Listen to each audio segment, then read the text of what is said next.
شايفين؟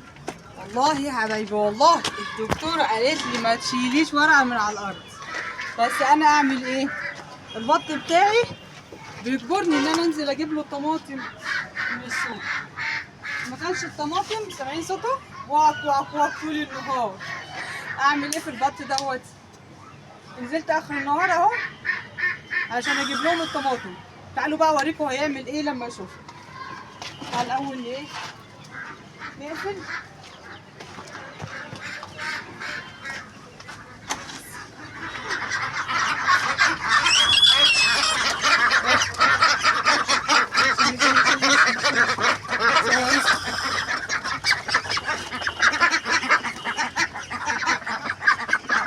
استني بقى اما افضيله كده شويه. افضيله هنا كده على الارض، بس ما تبهدلونيش بقى زي كل مره اولاد اللذين. بصوا في واحدة طلعت برا. هي جايه. تعالي بس عاوزه انقي بقى شويه للفراخ.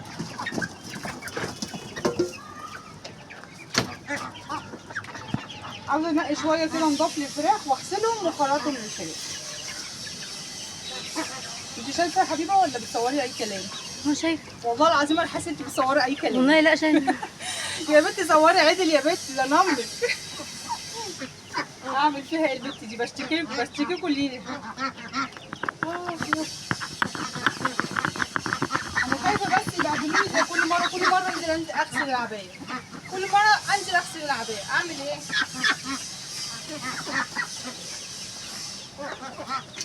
طب ما ناخدها كده ونشوف طبق كده ولا حاجه.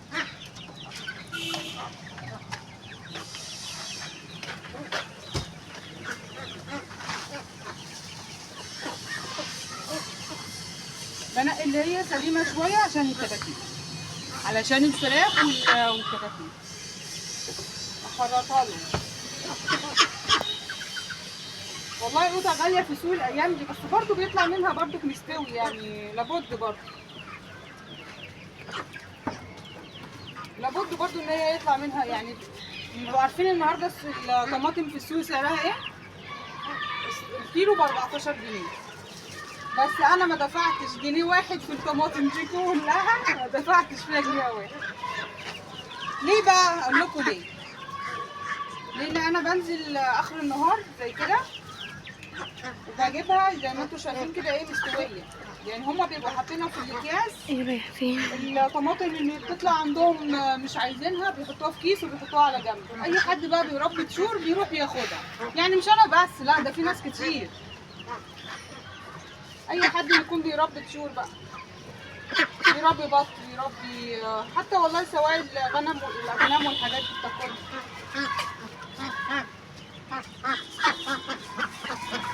بسطته اهو يا دراعي يا دراعي.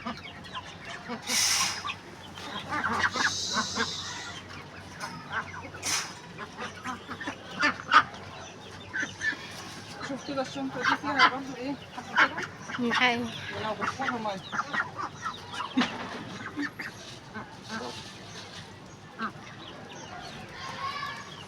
بتكون فيها ايه سليمه شويه زي كده. باخد بقى السليمه دي علشان اقطعها. بصوا كده اكيد برضو هاتي الفراخ.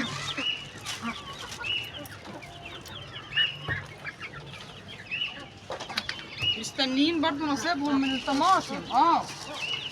كل الطيور بتحبها، معبودة الجماهير الطماطم.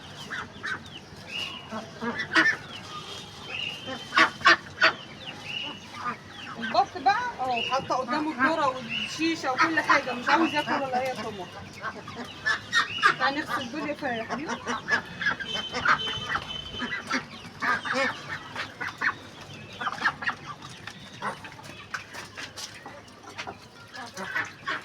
الميه نازله بتغلي، شايفه الميه نازله ايه بتغلي من الحنفيه. يا واحد لو غير لهم ميه ولا حاجه يفتح الحنفيه كده شويه وكده بردت اهي. يعني مثلا واسع واغير لهم بلاطات. انما المواسير بتبقى الميه نازله يعني.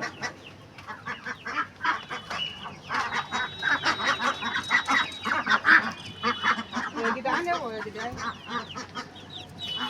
بصوا الجيران، الجيران حاتفين لي اكل والله. عيش فينو والله، الجيران اللي حاتفين قسما بالله. جيراني حبايبي بيحبوني، مش متضايقين مني ولا حاجه والله. مكرونه بشاميل، عيش ومكرونه بشاميل، شايفين؟ البط هياكل مكرونه بشاميل. يا بشاميلي خد يا بطوط. طب والنبي انا كنت عامله امبارح ايه يا حبيبي؟ كنت عامله مكرونه بشاميل. لا كنت عامله حواوشي. واول امبارح مش كنت عامله مكرونه بشاميل، بس ما طلعتش للطيور بتاعتي ولا حاجه. العيال بالهنا والشفا نسفوها. كنت عامله صينيتين، اللهم صل على النبي. كان طعمها تحفه. نزلت بقى الحماتي وعيالي بقى يعني كلنا اتغدينا بصينيه، ونزلت منها الحماتي وعيالي بقى ايه اتسلوا بقى طول الليل. ماما اصلا نفسها حلو في الاكل جدا. ميرسي يا حبيبه، من عايش. يشهد للعروسه بنتها. ها والله بصوا يعني ايه، العيال بيحبوا اول حاجات النواشف دي، مش عايزين طبيخ في الصيف ولا طبيخ بقى ولا خضار ولا الكلام ده. عايزين بس ايه، عاوزين حواوشي، عاوزين مكرونه بشاميل، عايزين الكلام ده كله. طبعا انا بحب افرحهم برضه واعمل لهم الحاجات اللي هم عايزينها، صح ولا لا؟ مش لازم نفرح ولادنا؟ طبعا. طبعا. حبيبه عايزه تاكل ايه؟ تقول لي اعملي لي مكرونه بشاميل. طب يا أنا فريدة عاوزة بحب تاكلي إيه؟ المكرونة تقول لي بشاميل اعملي لي جدا. حواوشي، بس مش عاوزين غير كده. هي ماما اصلا يعني حتى لو الاكل من غير اي حاجه كده، حبيبي لو هو لوحده كده من غير لحمه ولا فراخ، اقسم بالله يا جماعه بيبقى طعمه جميل طب جدا. والله قسما بالله انا كنت عامله من كام يوم كده، كنت عامله فول بقوطه. مم. والله ستك قالت لي الفول يجنن كانه لحمه. ايوه بصراحه ماما والله يعني، والله العظيم من غير والله من العظيم غير قالت كده. لي الفول بتاعك كلته كاني باكل لحمه. بتقولي انت عامله له ايه؟ انت مسبكه له تسبيكه اللحمه او مقليه له تقليه اللحمه؟ قلت لها والله فول بقوطه عادي جدا. بس هي بتحب اكلي بقى بصراحه. كلنا بنحب اكلك، اقسم بالله الاكل بتاعها تحفه جدا يا جماعه. الجماهير كلها بتشجعني. والله يا اخويا، يعني اخويا الكبير يقول لي ايه، ما تفتحي مطعم.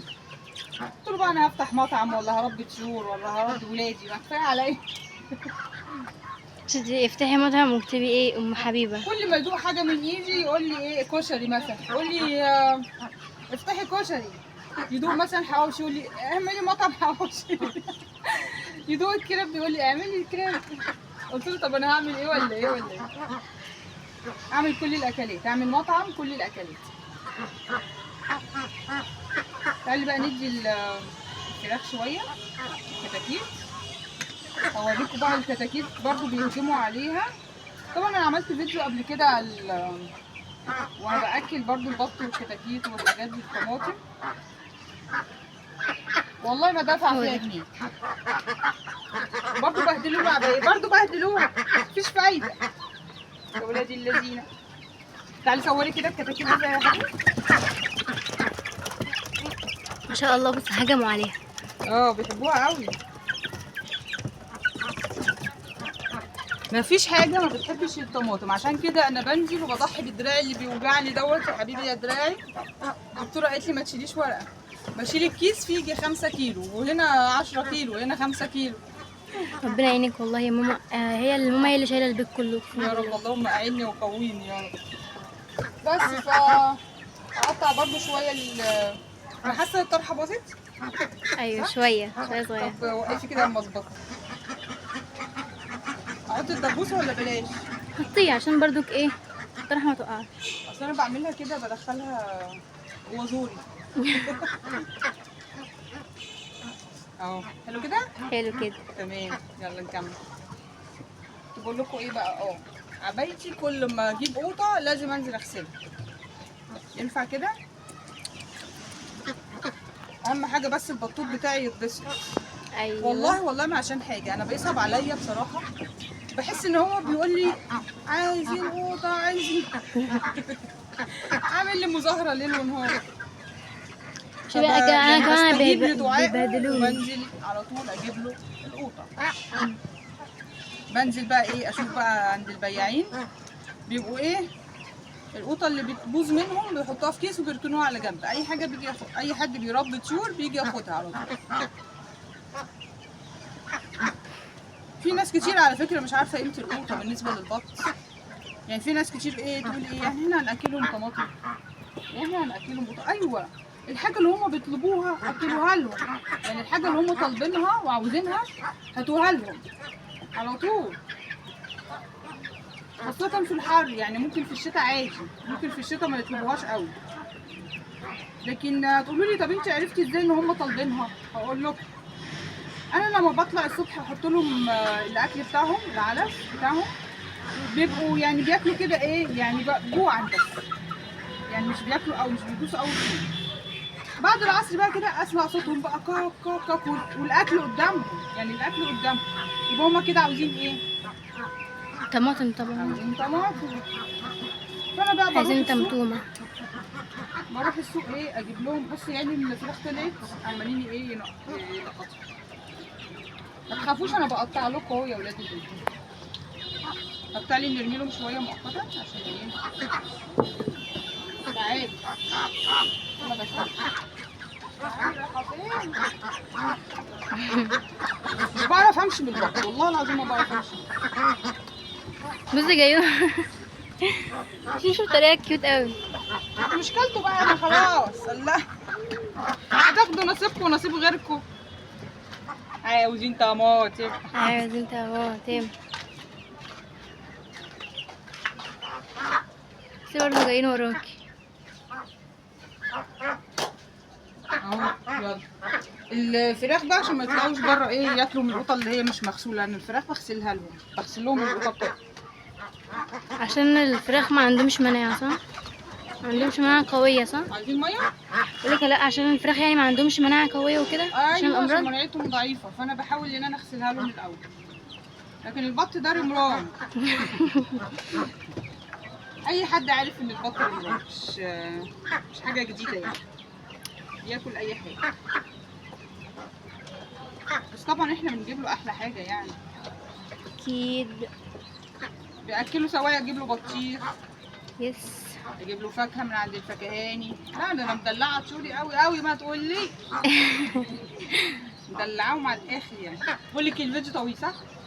12 دقيقة. 12. بقى دلوقتي 13 وعمالة. طيب كفايه كده عشان ما نطولش على المتابعين. حبايبي حبايب قلبي نقول لهم بقى حطوا اللايك ما تنسوش الاشتراك. أيوة. لسه ما اشتركتوش الاشتراك أهم حاجة. وحطوا اللايك. نتقابل في فيديو جديد.